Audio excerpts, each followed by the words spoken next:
Hey guys, welcome to another redstone tutorial by Chef Dimi. My apologies, I meant to release this video yesterday, and when I was going to review and all that to upload onto YouTube, I realized there was no audio. There was no audio on any of my videos or clips for like a week, and I was like, what's going on here? So I spent a bit of last night and some of this morning trying to figure out, and I finally fixed my audio issue. So let's get on with this. I'm really sorry again. I meant to release this before, but here is my hidden door behind a self-lighting fireplace. You're going to start off by picking yourself an area, and you're either going to dig down 3 below the floor, or you're going to build up 3 below the floor. And then you're going to make your frame on your fireplace, 2 by 2, like so. You end up with a 2 by 2 hole right there. Now, whichever side you're going to be going into from the outside, the opposite side, place 2 blocks down with sticky pistons on top, and then you're going to want to place 2 pieces of netherrack on top of that. From the side that is your entrance side, you're going to then place 2 redstone repeaters, space, blocks, and 2 redstone torches. This controls the turning off of the fire. Then you're going to want to come back here and fill out a small space, one on each side, and then behind. Go out 1 space on either side, and add a sticky piston facing inwards on both sides. 2 sticky pistons, actually. Add whatever it is you're going to be making the back of your fireplace out of, and let's fill in this wall here.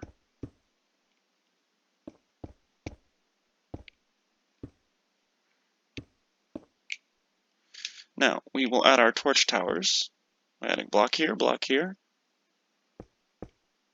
on the ground, and one behind it, removing that block. Repeat the process on this side, 1, 2, and like so. And so we're going to place our torch tower now. It's going to be a torch there, torch there, torch there. Torch there, torch there, torch there. There's your opening sequence. Now we're going to want to pick a side, either side works, and you're going to want to bring a redstone line up from here. Oops, no, not there. Bring this up 2 more. Now, the reason for this is if we place a dispenser, because this is the next thing we're going to place, right here, you can see it from here. You see that? The dispenser quite obviously lights itself. You don't have to hide it if you don't want to, but I prefer to hide them a little higher up so you can't see them. And then you're going to want to run your line by shift-clicking onto the dispensers. Now that's basically the full system right there. So we add in 2 repeaters here, a repeater on full delay, repeater on full delay, and bring your line up. Now in order to activate this system, you want to pulse. So we're going to take 2 pieces of redstone there. We are going to go forward a couple of spaces, add a sticky piston, an observer signal facing this direction.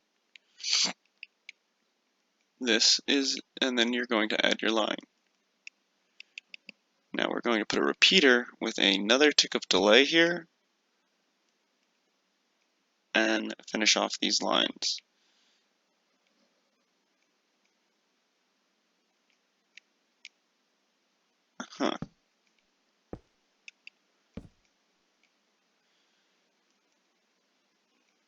And that's it. That's the full system.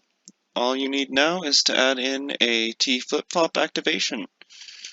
That's going to be 3 droppers and 1 hopper.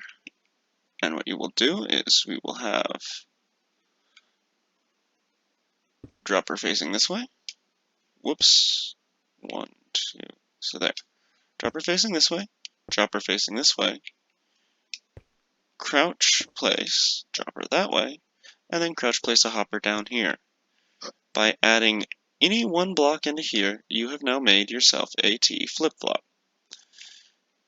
And what this does is it activates and deactivates the device. Now you can shift-click a button in there, that button controlling it.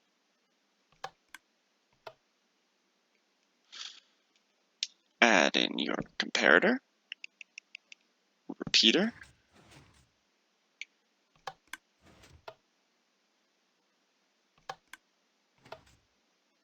all that remains for this system is to add in some fire charges to the dispensers.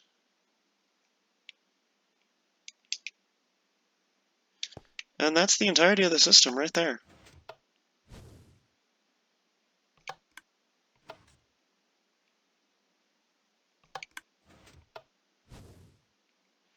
Now, there are various ways you can activate this. You can have a button that feeds directly into your T flip-flop, or you can create the following circuits.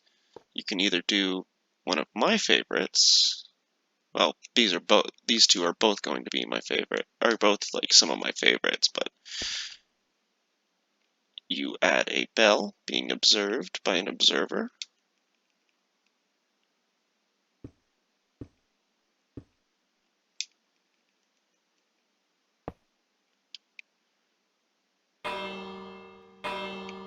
Every time you ring the bell, you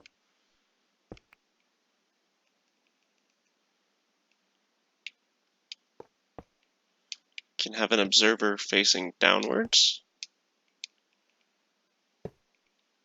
Same effect. Depending on how you wish to hide your bell, you have options such as hiding it as like that, and you can even have the observer facing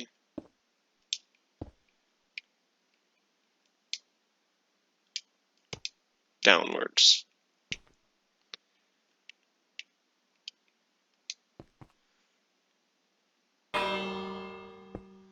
And hide that, of course, like so. So either way you want to do it, you can hide it so you can't really see the observer very well from a distance, and you can have a bell. Shoot that with an arrow and it's bell activated. Now, another activation format is the sticky piston activation, or sticky piston, the torch key. This uses a redstone torch to activate said circuitry.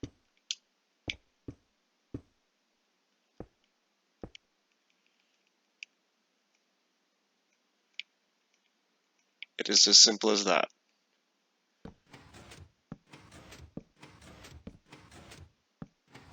I like to hide that in the details itself of the fireplace that I build in front of it. So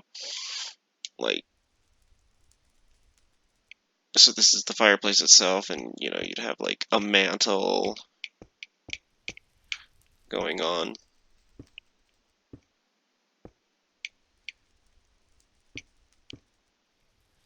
Now you can make a 3x3 piston door, make this whole thing 3x3.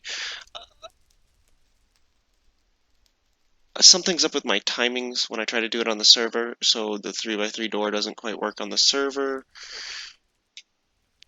It might be me, but I'm just going to chalk it up to server lag just because everything I try just doesn't work. I followed the video on how to do the 3x3 piston door exactly. And it should all key in, but whatever. And I kind of got it to work in a redstone testing world, which is why I'm chalking it up to server lag. But yeah, any of these systems then running into this right here can activate it. Now if you're not going to button it though, always add a repeater. With a little bit of delay. Something about the way this T flip-flop works. It needs that little bit of delay, it needs that repeater to turn the pulse into there, because either the pulse is too fast, the pulse is too slow, something. But yeah, I hope you enjoyed how to set that up, and maybe you'll make one in your own world. And, send me a picture or something. Show me what you did with this. I'd love to see it. Also, I'd like to announce a new segment I'd like to start doing, bring me your builds. Send me the crappiest build that you have ever built. This is for mostly new players, and I will revamp it into an amazingly decorated building, and I'm hoping to start doing that at least once a month. Alright, well, goodbye!